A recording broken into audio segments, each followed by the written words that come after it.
اعوذ باللہ من الشیطان الرجیم، بسم اللہ الرحمن الرحیم۔ کل کائنات کی بادشاہی اللہ ہی کے لیے ہے جو وحدہ لا شریک ہے، خالق و مالک اور رازق ہے۔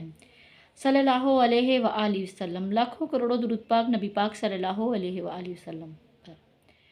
میری اللہ تعالیٰ سے دعا ہے کہ ایک رائی کے دانے کے برابر بھی اللہ تعالیٰ شیطان کے شر سے دور رکھے، اس کے شر سے بچنے کی توفیق عطا فرمائے۔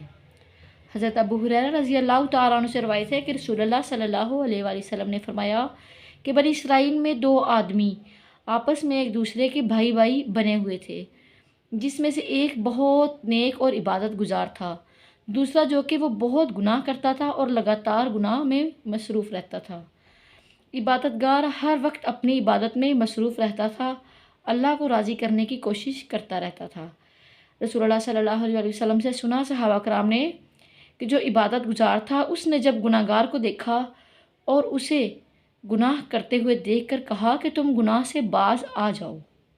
گناہ گار شخص نے کہا کہ یہ میرا اور میرے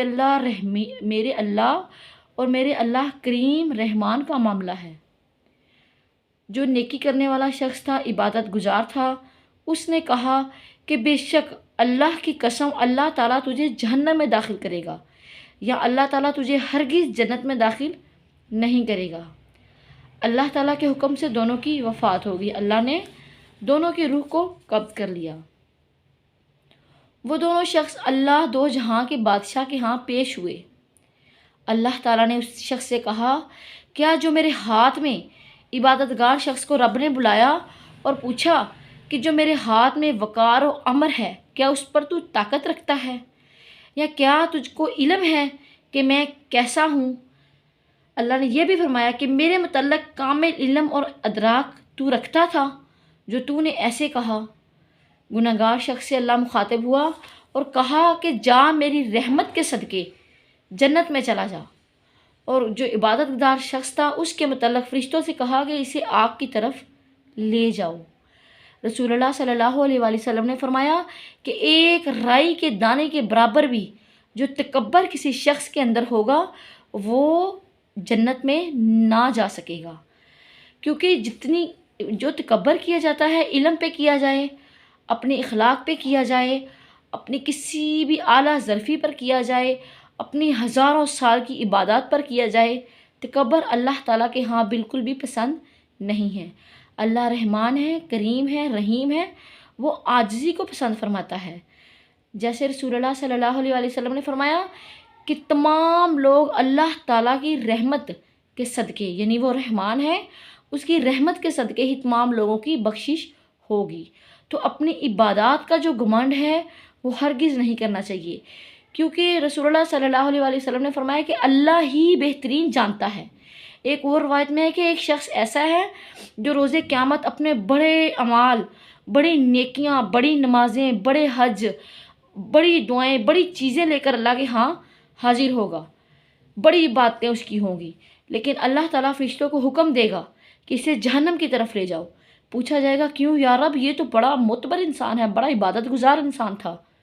اللہ تعالیٰ فرمائے گا اس نے عبادت کی لوگوں کو دکھانے کے لیے، اس نے شہادت کا رتبہ کیا، شہید ہوا میرے لیے نہیں، لوگوں کے لیے کہ لوگ کہیں یہ بہت اچھا ہے۔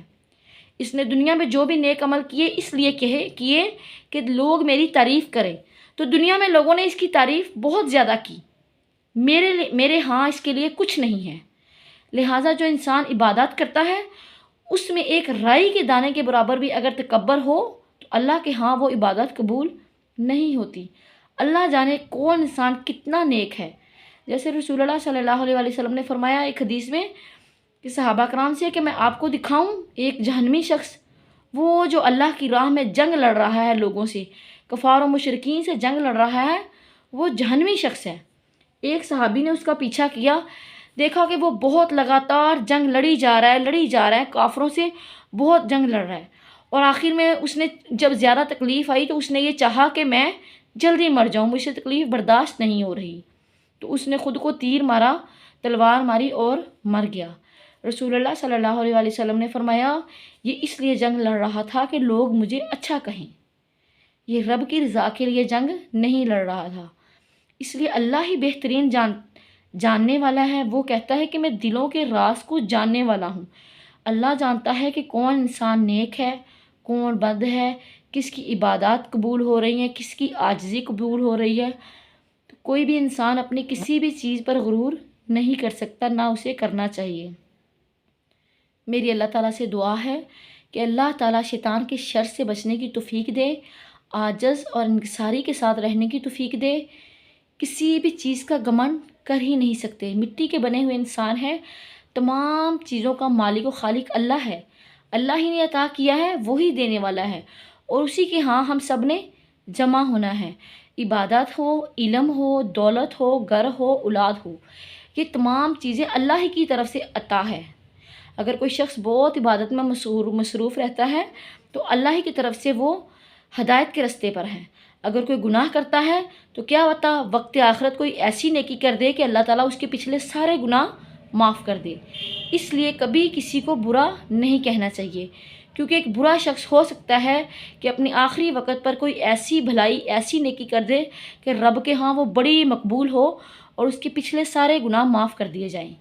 اسی لیے کبھی کسی کو کافر نہ کہیں، کسی کو برا نہ کہیں، کسی کو اپنے سے کمتر نہ سمجھیں، کسی کی دولت، اپنی اولاد، اپنی شہرت، اپنا علم، اپنا ادب، اپنی بلندی میں رہ کر کبھی کسی دوسرے کو حقیر مت جانیں۔ کیا پتہ اللہ کے ہاں اس بندے کا مقام کتنا بلند ہو۔ اللہ تعالیٰ اپنی رحمت کے سائے میں رکھے، دنیا آخرت میں عزت عطا فرمائے۔ اللہ تعالیٰ ہمیں تمام گناہوں سے، تمام شر سے، تمام فتنوں سے بچنے کی توفیق عطا فرمائے، خاص طور پر تکبر جیسی بری چیز سے بچنے کی توفیق عطا فرمائے، عاجزی میں رہنے کی توفیق عطا فرمائے۔ وما علینا الا البلاغ المبین۔